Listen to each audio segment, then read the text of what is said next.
आपको बहुतों को बुरा भी लगेगा जो मैं कहने जा रहा हूँ, उसके लिए मैं पहले ही हाथ जोड़ के माफी मांगता हूँ। मेरे दोस्तों, इस समय आप अरावली पहाड़ियों को लेकर दुनिया भर की रीलें देख रहे हैं। सच बात यह है कि फैक्ट से बहुत दूर है। हमें सही फैक्ट जानने की जरूरत है। और कहते हैं अक्सर सबसे बड़ा नुकसान अज्ञानता से नहीं बल्कि अधूरी जानकारी से होता है, और अरावली से जुड़ा पूरा विवाद इसका सबसे बड़ा उदाहरण है। पिछले कुछ समय में ऐसा माहौल बना दिया गया कि मानो अरावली पहाड़ियां खत्म की जा रही हैं, माउंटेन्स मिटा दिए जाएंगे, पोल्यूशन कई गुना बढ़ जाएगा और ग्राउंड वाटर पूरी तरह से सूख जाएगा। लेकिन जब सोच से हटकर तथ्य और दस्तावेजों को देखा जाता है तो सामने बिल्कुल अलग सच्चाई आती है। असल में सुप्रीम कोर्ट का पूरा हस्तक्षेप अरावली को बचाने के लिए है, न कि उसे खत्म करने के लिए। अब जरा फैक्ट को समझिए। 1975 से 2019 के बीच में करीब 8% अरावली पहले ही खत्म हो चुकी थी, और इसकी वजह थी बेलगाम अवैध माइनिंग। अगर यही स्थिति बनी रहती तो 2059 तक लगभग 22% अरावली रेंज पूरी तरह खत्म हो जाते। इसी खतरे को देखते हुए 2018 में सुप्रीम कोर्ट ने कमेटी गठित की। उस कमेटी ने अपनी रिपोर्ट में साफ कहा पिछले 50, 60, 70 सालों में करीब 1/4 अरावली रेंज नष्ट हो चुकी है। अब सवाल था इसे रोका कैसे जाए। सबसे पहला कदम था ये तय करना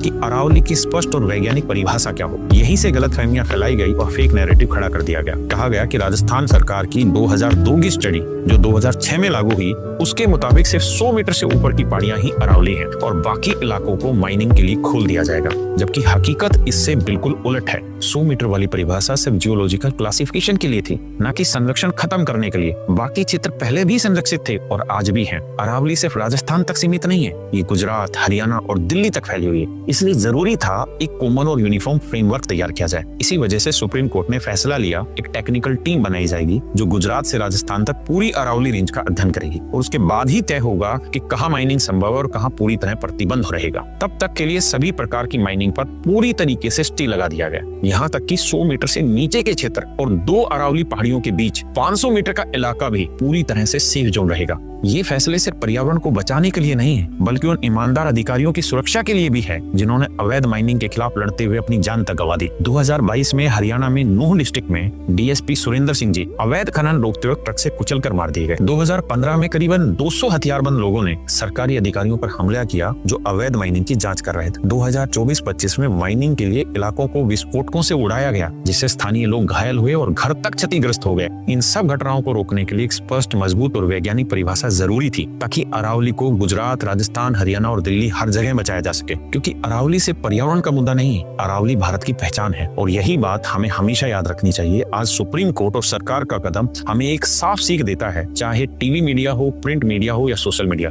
जो दिखे उसे सच मान लेना काफी नहीं होता। पहले फैक्ट समझिए, पूरी रिपोर्ट पढ़िए और फिर अपनी राय बनाइए। यही इस पूरे केस की असली सच्चाई है।